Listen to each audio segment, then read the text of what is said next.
Hi hello welcome back to my YouTube channel Yashodha Keshav YouTube channel. ಇನ್ನೂ ಯಾರೆಲ್ಲ ನನ್ನ ಚಾನಲ್ಗೆ ಸಬ್ಸ್ಕ್ರೈಬ್ ಆಗಿಲ್ಲ ಸಬ್ಸ್ಕ್ರೈಬ್ ಆಗಿ ಅಂತ ಹೇಳ್ತಾ ಲೈಕ್ ಶೇರ್ ಕಮೆಂಟ್ ಕೂಡ ಮಾಡಿ ಅಂತ ಇವತ್ತಿನ ವ್ಲಾಗ್ನ ಸ್ಟಾರ್ಟ್ ಮಾಡೋಣ ಬನ್ನಿ. ಇವತ್ತಿನ ವ್ಲಾಗಲ್ಲಿ ನಾನು ಮಾಡಿರೋ ರೆಸಿಪಿ ಬಂದ್ಬಿಟ್ಟು ಬದನೆಕಾಯಿ ಹೆಣ್ಗಾಯಿ ಯಾವ ರೀತಿ ನಾನು ಕುಕ್ಕರಲ್ಲಿ ಮಾಡಿದೆ ಅನ್ನೋದನ್ನು ನಾನಿವತ್ತು ನಿಮ್ಮ ಜೊತೆಗೆ ಶೇರ್ ಮಾಡ್ಕೊತಿದ್ದೀನಿ. ಈ ರೆಸಿಪಿ ಮಾತ್ರ ತುಂಬಾ ಸಕ್ಕತ್ತಾಗಿತ್ತು, ಟೇಸ್ಟಿಯಾಗಿ ಕೂಡ ಇದೆ. ಇದನ್ನು ನೀವು ಮನೇಲಿ ಕೂಡ ಟ್ರೈ ಮಾಡಿ ಹೇಗೆ ಬಂತು ಅಂತ ನನಗೆ ಕಮೆಂಟ್ ಬಾಕ್ಸಲ್ಲಿ ತಿಳಿಸಿ. ಬನ್ನಿ ಸ್ಟಾರ್ಟ್ ಮಾಡೋಣ.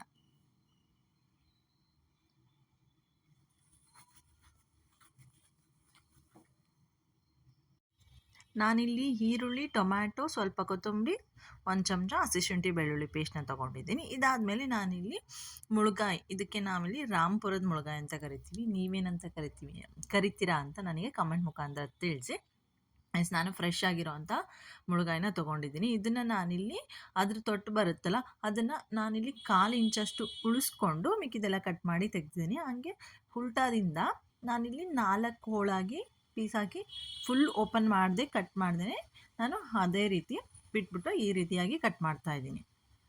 ಅಷ್ಟನ್ನು ನಾನು ಇದೇ ರೀತಿಯಾಗಿ ಕಟ್ ಮಾಡಿ ಇಟ್ಕೊತಾ ಇದ್ದೀನಿ. ಇದನ್ನು ನಾನಿಲ್ಲಿ ಒಂದು ಬೌಲಲ್ಲಿ ಉಪ್ಪು ಹಾಕ್ಕೊಂಡು ಅದರೊಳಗೆ ನಾನು ಈ ಬದನೆಕಾಯಿನ ಹಾಕಿ ಇಟ್ಕೊಂಡಿದ್ದೀನಿ. ಇದಾದ ನಂತರ ನಾನಿಲ್ಲಿ 1 ಕಪ್ಪಲ್ಲಿ ಹಸಿ ಕಾಯಿ ತುರಿನ ತೊಗೊಂಡಿದ್ದೀನಿ. ಇದನ್ನು ನಾನೀಗ ಒಂದು ಮಿಕ್ಸಿ ಜಾರಿಗೆ ಹಾಕ್ಕೊಂಡು ತರಿಯಾಗಿ ರುಬ್ಕೋತಾ ಇದ್ದೀನಿ. ತರಿ ಆಗಿದ್ರೇ ಚೆನ್ನಾಗಿರುತ್ತೆ ಟೇಸ್ಟು. ಇದಾದ ನಂತರ ಇದನ್ನು ನಾನೀಗ ಒಂದು ಪ್ಯಾನ್ನ ತೊಗೊಂಡ್ಬಿಟ್ಟು ಅದಕ್ಕೆ ನಾನಿವಾಗ ಅದನ್ನು ಸರ್ವ್ ಮಾಡ್ಕೊತಾ ಇದ್ದೀನಿ. ಪ್ಯಾನಿಗೆ ಹಾಕ್ಕೊಂಡ್ಬಿಟ್ಟು ಇದಕ್ಕೆ ನಾನೀಗ ಮಸಾಲ ಪೌಡರ್ಗಳನ್ನೆಲ್ಲ ಆ್ಯಡ್ ಮಾಡ್ತಾ ಹೋಗ್ತೀನಿ.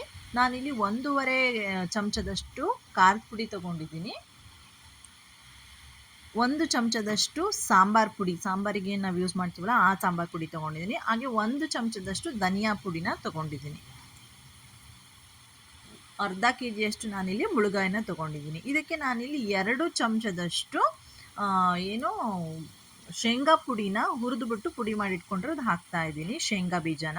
ಅದ್ರ ಜೊತೆಗೆ 1 ಚಮಚದಷ್ಟು ಹಸಿಶುಂಠಿ ಬೆಳ್ಳುಳ್ಳಿ ಪೇಸ್ಟು, ಹಾಗೆ ಸ್ವಲ್ಪ ಕೊತ್ತಂಬರಿ ಕಟ್ ಮಾಡಿ ಇಟ್ಕೊಂಡಿದ್ನಲ್ಲ ಅದನ್ನು ನಾನಿಲ್ಲಿ ಹಾಕ್ಕೋತಾ ಇದ್ದೀನಿ.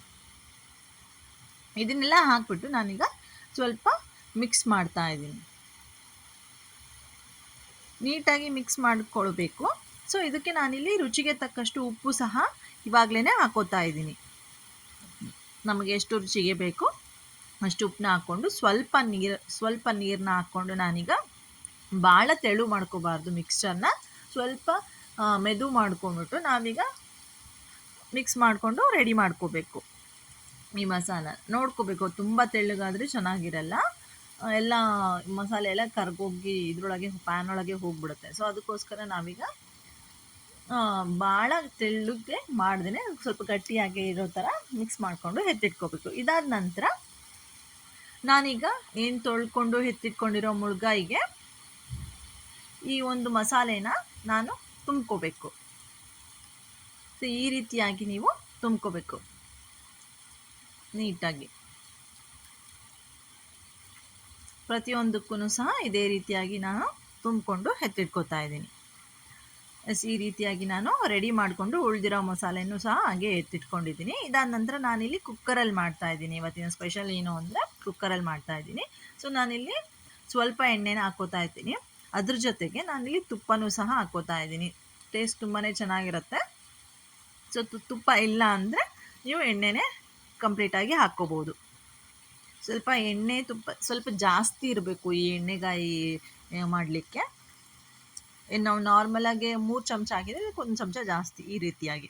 ಈಗ ನಾನೀಗ ಒಗ್ಗರಣೆಗೆ ಸಾಸಿವೆ ಹಾಕ್ಕೋತಾ ಇದ್ದೀನಿ. ಸಾಸಿವೆ ಸಿಡಿದ ನಂತರ ನಾನು ಇದಕ್ಕೆ ಜೀರಿಗೆನೂ ಸಹ ಹಾಕ್ಕೋತಾ ಇದ್ದೀನಿ.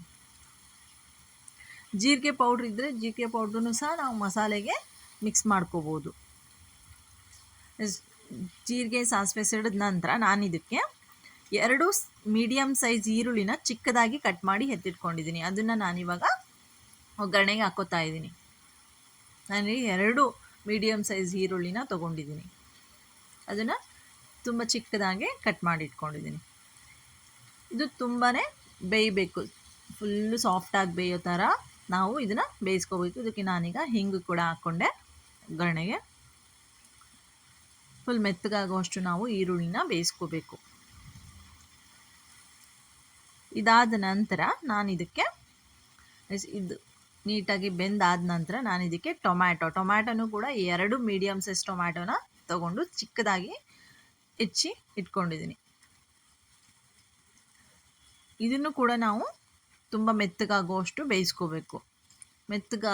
ಬೇಗ ಮೆತ್ತಗಾಗಲಿ ಅಂತ ನಾನು ಇದಕ್ಕೆ ಒಂದು ಚಿಟಿಕೆ ಉಪ್ಪು ಕೂಡ ಹಾಕೋತಾ ಇದ್ದೀನಿ. ಮಸಾಲೆಗೆ ಆಲ್ರೆಡಿ ನಾವು ಉಪ್ಪು ಹಾಕಿರ್ತೀವಿ, ಜಾಸ್ತಿ ಉಪ್ಪು ಹಾಕಬಾರ್ದು. ಸ್ವಲ್ಪ ಒಂದು ಚಿಟಿಕೆಯಷ್ಟು ಹಾಕಿದರೆ ಸಾಕು, ಅದು ಸ್ವಲ್ಪ ಮೆತ್ತಗಾಗಲಿ ಅಂತ. ಟೊಮ್ಯಾಟೊ ಎಲ್ಲ ಆಲ್ಮೋಸ್ಟ್ ಇದು ಕೂಡ ಬೆಂದಿದೆ.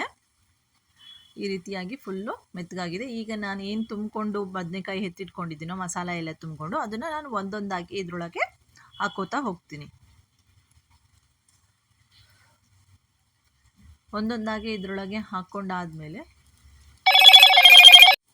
ಈ ರೀತಿ ನಾವು ಎಲ್ಲ ಬದನೆಕಾಯಿನೂ ಹಾಕಿದ ನಂತರ ನಾವು ಈಗ ಸ್ವಲ್ಪ ಅದನ್ನು ಮಿಕ್ಸ್ ಮಾಡ್ಕೋಬೇಕು ಚೆನ್ನಾಗಿ. ಅದು ಆ ಎಣ್ಣೆ ಮತ್ತು ಟೊಮ್ಯಾಟೊ ಈರುಳ್ಳಿ ಜೊತೆಗೆ ಚೆನ್ನಾಗಿ ಬೆಂದ್ಕೋಬೇಕು. ಒಂದು ಕಾಲು ಭಾಗದಷ್ಟು ಇಲ್ಲೇ ಸ್ವಲ್ಪ ಕಲರ್ ಚೇಂಜ್ ಆಗೋಷ್ಟು ನಾವು ಚೆನ್ನಾಗಿ ಬಾಡಿಸ್ಕೊತಾ ಇರ್ಬೋದು. ಸ್ವಲ್ಪ ಹೊತ್ತು ನಾನು ಪ್ಲೇಟ್ ಮುಚ್ಚಿ ಒಂದು 5 ಮಿನಿಟ್ಸು ಬಿಡ್ತೀನಿ. ನೀವು ನೋಡ್ಬೋದು ಇದರಲ್ಲಿ ಸ್ವಲ್ಪ ಅದು ಮೆತ್ತಗಾಗತ್ತೆ. ಬದನೆಕಾಯಿ ಎಲ್ಲ ತುಂಬ ಹಾರ್ಡ್ ಇದ್ದರೆ ತಿನ್ನಲ್ಲ, ಎಲ್ಲ ಹಂಗೆ ಬಿಟ್ಬಿಡ್ತಾರೆ. ಸೊ ಅದಕ್ಕೋಸ್ಕರ ಸ್ವಲ್ಪ ಮೆತ್ತಗೆ ಮಾಡಿಕೊಂಡ್ರೆ ತುಂಬಾ ಚೆನ್ನಾಗಿರುತ್ತೆ. ನಾನೊಂದು 5 ಮಿನಿಟ್ಸ್ ಇದನ್ನು ಹಾಗೆ ಬಿಟ್ಟಿದ್ದೆ. ಇದು ಆಲ್ಮೋಸ್ಟ್ ಒಂದು ಸ್ವಲ್ಪ ಕಲರ್ ಚೇಂಜ್ ಕೂಡ ಆಗಿದೆ, ನೀವು ನೋಡ್ಬೋದು. ಇದಾದಮೇಲೆ ನಾನೀಗ ಏನು ಉಳಿದಿರೋ ಮಸಾಲೆ ಏನು ಇತ್ತಲ್ಲ ಅದನ್ನು ಕೂಡ ನಾನೀಗ ಹಾಕೋತಾ ಇದ್ದೀನಿ. ಈ ಉಳಿದಿರೋ ಮಸಾಲೆನೆಲ್ಲ ಹಾಕ್ಕೊಂಡು ಚೆನ್ನಾಗಿ ಮಿಕ್ಸ್ ಮಾಡಿ ಸ್ವಲ್ಪ ಕುದಿ ಬರೋವರೆಗೂ ನಾನು ಹಾಗೆ ಬಿಟ್ಕೋತೀನಿ. ಆ್ಯಂಡ್ ಹಾಗೆ ನಾನು ಇದಕ್ಕೆ ನಿಮಗೆ ಎಷ್ಟು ಗ್ರೇವಿ ಕನ್ಸಿಸ್ಟೆನ್ಸಿ ಬೇಕೋ ಆ ಕನ್ಸಿಸ್ಟೆನ್ಸಿ ನೋಡಿಕೊಂಡು ನಾವು ಇದಕ್ಕೆ ನೀರನ್ನ ಆ್ಯಡ್ ಮಾಡ್ಕೋಬೇಕು. ನಮಗೆ ತುಂಬ ಗ್ರೇವಿ ಬೇಕು, ಇಲ್ಲ ನಮಗೆ ಬದನೆಕಾಯಿ ಅಷ್ಟೇ ಬೇಕು, ಅದರಲ್ಲೇ ಮಸಾಲೆ ಇರುತ್ತೆ ಅನ್ನೋರಿಗೆ ಸ್ವಲ್ಪ ನೀರು ಹಾಕ್ಕೋಬೋದು. ಸ್ವಲ್ಪ ಜಾಸ್ತಿನೇ ಬೇಕು ಅನ್ನೋರು ಜಾಸ್ತಿನ ನೀರನ್ನ ಹಾಕ್ಕೋಬೋದು. ಗ್ರೇವಿ ಜಾಸ್ತಿ ಇಷ್ಟಪಡೋರು ಗ್ರೇವಿಗೆ ನೀರು ಆ್ಯಡ್ ಮಾಡ್ಕೋಬೋದು. ನಾನು ಇಷ್ಟು ಹಾಕ್ಕೊಂಡಿದ್ದೀನಿ. ನಾನಿಲ್ಲಿ ಅರ್ಧ kg ಬದನೆಕಾಯಿನ ತೊಗೊಂಡಿದ್ದೀನಿ.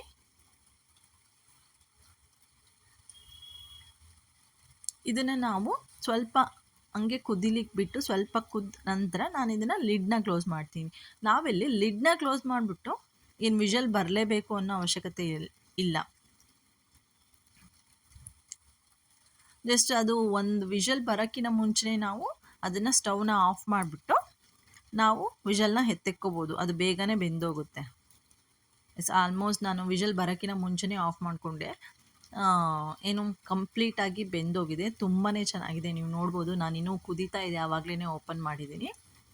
ಆಲ್ಮೋಸ್ಟ್ ಇದು ರೆಡಿ ಆಗೋಗಿದೆ. ಬಟ್ ಟೇಸ್ಟ್ ಮಾತ್ರ ತುಂಬಾ ಚೆನ್ನಾಗಿರುತ್ತೆ. ಟ್ರಸ್ಟ್ ಮೀ, ನೀವು ಕೂಡ ಮನೇಲಿ ಟ್ರೈ ಮಾಡಿ. ಈ ರೀತಿ ನಾನು ಇಷ್ಟು ಗ್ರೇವಿ ಸಾಕು ಅಂತ ನಾನು ಇಷ್ಟಕ್ಕೆ ಬಿಟ್ಕೊಂಡೆ. ನೀವು ನೋಡ್ಬೋದು ಎಷ್ಟು ಚೆನ್ನಾಗಾಗಿದೆ. ಈ ರೀತಿಯಾಗಿ ಬಂದಿದೆ ನಮ್ಮ ಮನೆಯ ಎಣ್ಣೆಗಾಯಿ ರೆಸಿಪಿ.